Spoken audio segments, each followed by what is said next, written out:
दशम स्कंद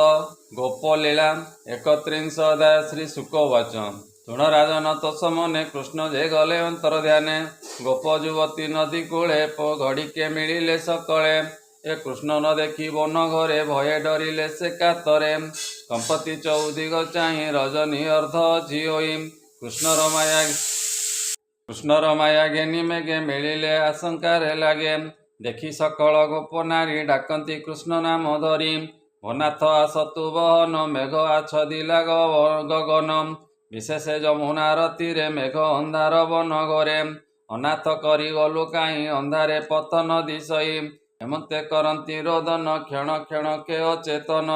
से घोर चिंतारे कातरे रोदन कले उच्च स्वरे ए बालुत प्राय होई कांदी एक आरेक छंदा छंदी कृष्णर गति अनुराग अल्प हास्य मुख रंग मधुर चाहिबार आसे मन निवेशी कृष्ण पासे ए बालुत कालु जेते कला सुमरी गोविंदर लीला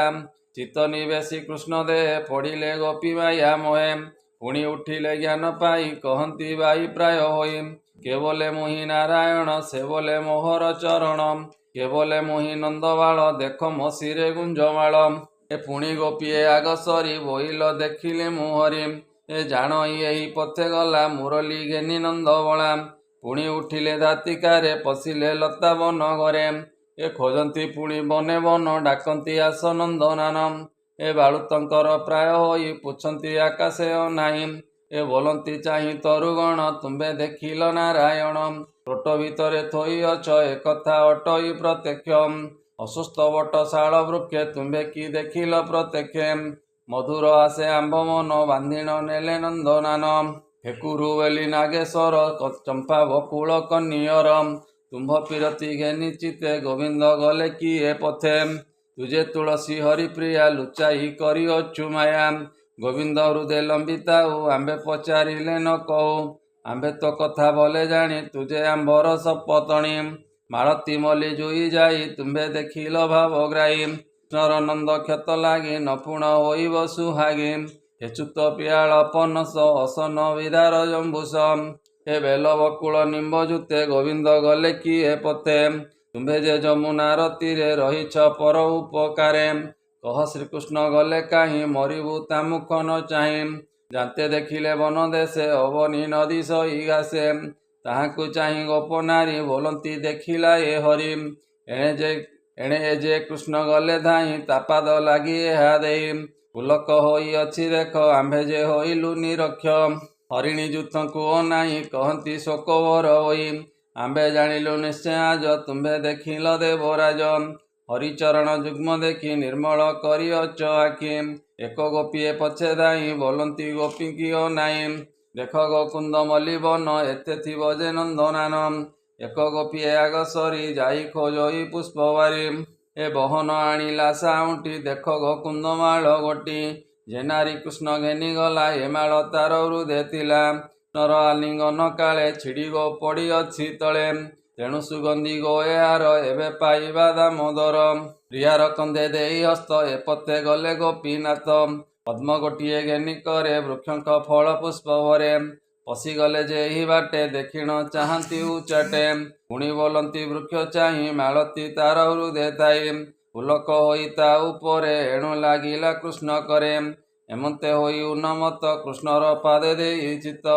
एक गोपीए आग सरी कोले चापिला गोप नारी ताहार कुचे मुख देई निर्भये देला कपकाई बोलई मुहि नारायण शोषिली पूतना पुराण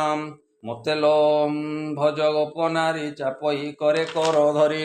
एक गोपीए पछे थिला पୟରେ छेंदी पकाइला बोलई मुहि दामोदर पादे सकटा कली चूर एक गोपीए करी कांदे पकाई बोइला नंदे देख माइली तृणावर्त मुसेलो यशोदार सुत के गोपी नदी पंके पशी नाचे किंकिणी नाद घोषी ए बोलई मते सेवा कर मुहि जे यशोदा कुमर एक गोपीए धरी करे बुलाई पिटिला वृक्षरे बोलई मुहि दामोदर देख माइली बश्चासुर आउ गोपीए वृक्ष डाले धरी चिरिला बेनी फाळे ए बोले मु यशोदा कुमर देख चिरिली बकासुर के वृक्ष डाले मुख देई गीत शोषुरे बेणु बाई एकई कंधे देई हस्त बारई जेने गोपीनाथ एकई कंधे देई हस्त चालई जेने गोपीनाथ बोलई मुई दामोदर देख गो चालई सुंदर पुणी गोपीए अपसरी बोइले हृदय हाथ मारी इंद्र छारकु किंपा डर आज तोलिबि गिरिवर ए केते लोबर शिव आज वज्रपाषाण देवराज ଶାଢ଼ୀ ପାଲଟି ବାମ କରେ ତୋଳିଲା ଅଙ୍ଗୁଳି ଉପରେ ଏକ ଗୋପୀଏ ବେଗେ ଧାଇଁ ଆରେକ ଶିରେ ପାଦେ ଦେଇ ଏ ବୋଲଇ ପଳାଅ କାଳିଅ କାଳନ୍ଦୀ ଭିତରେ ନତାଅ ଫଳନାଶନ ବାନା ମୋର ଅମୃତ କରିବ ଇନିର ଏ ଗୋପୀ ଡାକଇ ଶୋଷରେ ନୟନ ବୁଝି ଧାତିକାରେ ଅନଳ ନିବାରିବି ମୁଇଁ ବସଲ ମୁଖେ କର ଦେଇ କେ ଗୋପୀ ଫୁଲ ମାଳ ଘେନି କୋପେ ବୋଲଇ ଶିର ଝୁଣି ଲବଣୀ ଖାଉ ତୁ ଚୋରାଇ ରୋଳେ ବାନ୍ଧିବି ତୋତେ ନେଇ ହେମନ୍ତେ ଗୋପୀ ବାଇ ପଣେ ରାତ୍ରେ ବୁଲନ୍ତି ବନେ ବନେ ରାତେ ଦେଖିଲେ ବାଲିକୁଦ ପଡ଼ିଛି ଗୋବିନ୍ଦର ପାଦ ଚିହ୍ନିଲେ କୃଷ୍ଣ ପାଦ ବୋଲି ଗୋପୀ ଧାଇଁଲେ ପେଲା ପେଲି ଏ ଧ୍ୱଜ ଅଙ୍କୁଶ ଚକ୍ର ଚିହ୍ନ ଦେଖି ଆନନ୍ଦ କଲେ ମନ କୃଷ୍ଣର ପାଦେ ଅନୁସରି ବନେ ଚାଲନ୍ତି ଗୋପ ନାରୀ ପୁଣି କେତେ ଦୂର ଯାଇ ବୋଲନ୍ତି କୃଷ୍ଣ ପାଦ ଚାହିଁ ଏ ଦେଖଲ ଚରଣ ଉପର ପଡ଼ିଛି ବାହାର ପୟର ଏ ଯାହାକୁ କୃଷ୍ଣ ଘେନିଗଲା ସେ ତାର ପଛେ ଯାଉଥିଲା ଏ ଧନ୍ୟ ତ ତାହାର ଜୀବନ ମୋହିଲା ଯଶୋଦାନନ୍ଦନ ତାହାର ପାଦ ବର୍ଣ୍ଣ ଚିହ୍ନ ଦହଇ ଆମ୍ବର ଜୀବନ ଏକାନ୍ତେ କୃଷ୍ଣକୁ ରମିଲା କେତେ ଘୋ ତପ କରିଥିଲା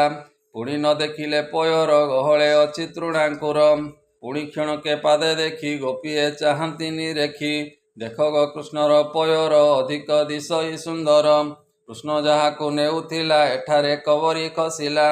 ପାଦ ଉପରେ ତାକୁ ତୋଳି ଦେଖ ଗୋ ଫୁଲ ଅଛି ପଡ଼ି ଏ ରମଣ କଲା ତାର ତୁଲେ କଥା ଥୋଇଲା ମୋହି ତଳେ ଦେଖ କାମିନୀ ଦୁଷ୍ଟପଣ ବଣ ଗୋ ଗଲା ନାରାୟଣ ଶ୍ରୀଶୁକବାଚ ଏ ଶୁଣ ପରୀକ୍ଷ ରସ କେଳି ଯାହାକୁ ନେଲେ ବନମାଳି ଗୋପୀଏ କୃଷ୍ଣ ପଛେ ଥାଇ ଗରବ ମନେ ବିଚାରଇ ମୁଁ ଯେ ମୋହିଲି ହରିଚିତ ମୋତ ମୁଁ ନାହିଁ ଭାଗ୍ୟବନ୍ତ ତାହା ଜାଣିଲେ ଭାବଗ୍ରାହୀ ଗର୍ବ ବହିଲା ତାର ଦେଇ ମାୟା ମୋହିଲେ ଗୋପୀ ମନ କୃଷ୍ଣକୁ ବୋଇଲେ ବଚନ ଭନାଥ ନ ପାରଇ ଯାଇ ନିୟତୁ କନ୍ଧରେ ବସାଇ ମୋହରେ ଅଛି ଯେବେ ମନ ବିଶେଷେ ଘୋର କୁଞ୍ଜବନ ମୁଁ ଏବେ ନ ପାରଇ ଚାଲି ଶୁଣି ହସିଲେ ବନମାଳି ଏ ବୋଇଲେ ବସ ମୋର କନ୍ଧେ କୃଷ୍ଣ ବସିଲେ ବାଲି କୁଦେ ଶୁଣି ଗୋପିକା ସ୍ତୋଷ ହୋଇ ବସିଲା କୃଷ୍ଣ କନ୍ଧେ ଯାଇ ଉଠିଲେ ପ୍ରଭୁ ଚକ୍ରଧର କାମିନୀ ଧରିଛନ୍ତି ଶିର କେତେ ଦୂର କୃଷ୍ଣ ଯାଇ ଅନ୍ତରେ ହେଲେ ଭାବଗ୍ରାହୀ ଗୋପୀ ପଡ଼ିଲା ମୁଖ ମାଡ଼ି ରୁଧିର ଗଳେ ଓଷ୍ଠ ଛିଡ଼ି ଦଣ୍ଡେ ହୋଇଲା ମୂର୍ଚ୍ଛିତ ଉଠି ଲୋଡ଼ଇ ଗୋପୀନାଥ ସେ କାହିଁ ପାଇବ ମୁରାରି ଗର୍ଭ ଗଞ୍ଜନ ନରହରି ବିକଳେ ଚଉଦିଗେ ଚାହିଁ କାନ୍ଦଇ ଶିରେ କର ଦେଇ